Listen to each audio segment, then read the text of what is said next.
Let's do a quick and easy makeup look today. So, ayan yung magiging itsura niya. Lalo na kung pupunta ka lang naman sa mga grocery or gagala ka lang. Tapos gusto nyo hindi masyadong mabigat yung nakalagay sa face nyo. Lalo na ngayon, sobrang init. So, watch this. Sa ating quick and easy makeup look, naglagay na ako ng eyebrow mascara. Naglagay na rin ako ng skin tint and also ng sunscreen. Tapos naglagay din ako ng mascara. So, may makikita kayo dito sa makeup look natin na bago kong ginagamit na product. And this is from Brilliant Colors. Syempre, hindi mawawala sa ating lip tint at pulbo. Lalo na kapag wala ka namang pupuntahan na events like regular lang, mag-grocery kayo, ganyan, gagala kayo. And sobrang init ngayon, kaya dapat medyo hindi heavy yung mailalagay natin sa face natin. They have the lip and cheek tint. Meron silang duo. Tapos meron sila nung isang shade lang. Ang cute itong duo na to. Like, for example, sa ordinary day na gusto mo yung ibang shade, tapos mamayang hapon, ibang shade naman. We have the shade Lady Boss. Ayan siya. Ang ganda ng kulay niya.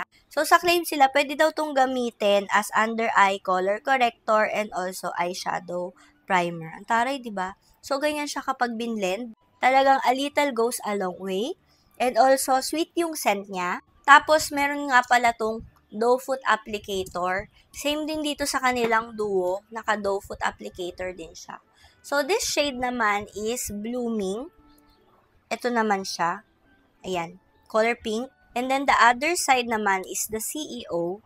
The CEO is like magenta or fuchsia pink. So, as you can see, running consistency niya, pero mafe-feel mo pa rin yung pagiging gel type na tint. Ang gagamitin natin ay itong shade na Lady Boss. So, ayan siya. And then, let's blend. Wala naman akong problema sa pagbe-blend sa kanya. Hindi naman niya na-disrupt yung base natin, yung skin tint natin. Okay naman. Tapos ano siya, parang na-absorb siya ng face natin. So, kapag mamaya medyo nainitan tayo, ganyan napawisan, para siyang glowing within. Yung blooming, ilalagay natin siya dito sa lips natin. Sad lang natin siya na ganyan. So, yung itsura niya, medyo parang may glossy siya, pero pag nag-set naman siya, nagmamat siya. Lalagyan ka sa gitna nito, para medyo gradient siya. So, ito siya, Blooming and CEO sa lips ko. Medyo messy lang siya ng kaunti Linisin nyo na lang. So, long-lasting naman siya in fairness, pero yung inner lips, natatanggal din talaga siya, lalo kapag oily yung kinain nyo. So, pwede naman kayo mag-retouch kasi super lightweight naman niya. Kahit patung-patungin nyo sa lips, hindi naman siya mararamdaman. And sa akin hindi siya ganun naging dry. Like, considering meron akong dry lips, diba?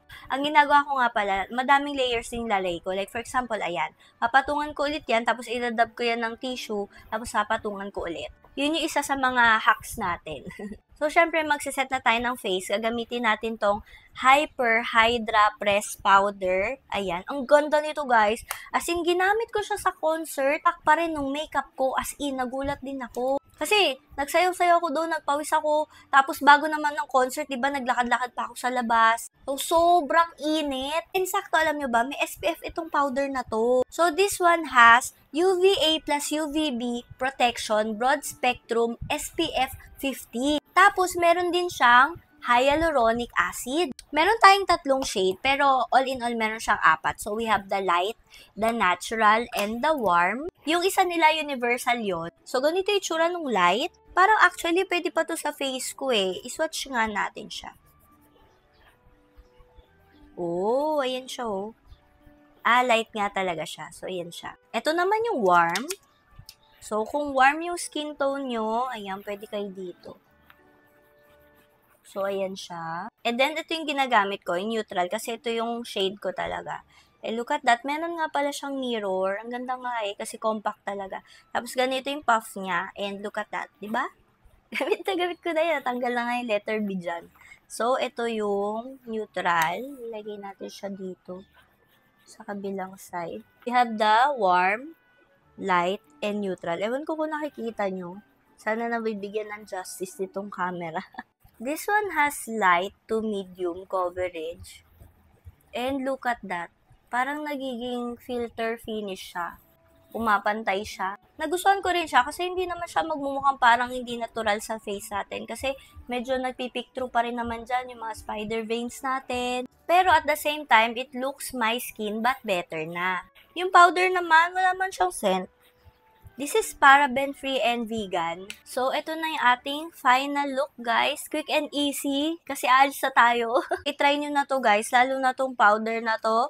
And sakto, sobrang init ngayon, summer, ganyan. Sobrang gaang din niya sa face. Hindi siya yung parang kapag napawisan ka, magiging cakey siya o kaya parang super heavy niya sa face. Hindi rin siya malagkit. Okay na okay siya pang retouch. And mapoprotektahan pa yung mukha mo laban sa araw. And ito, look at the tints. Ayan yung mga tints natin. Magaganda din yung kulay niya. Gel tint. And also, long-lasting din naman. So, gamitin niyo yung hack natin para lalong maging long-lasting siya. This is in the middle of sobrang pakak na makeup and sobrang parang walang makeup. So, ito siya. Diba? Very natural lang.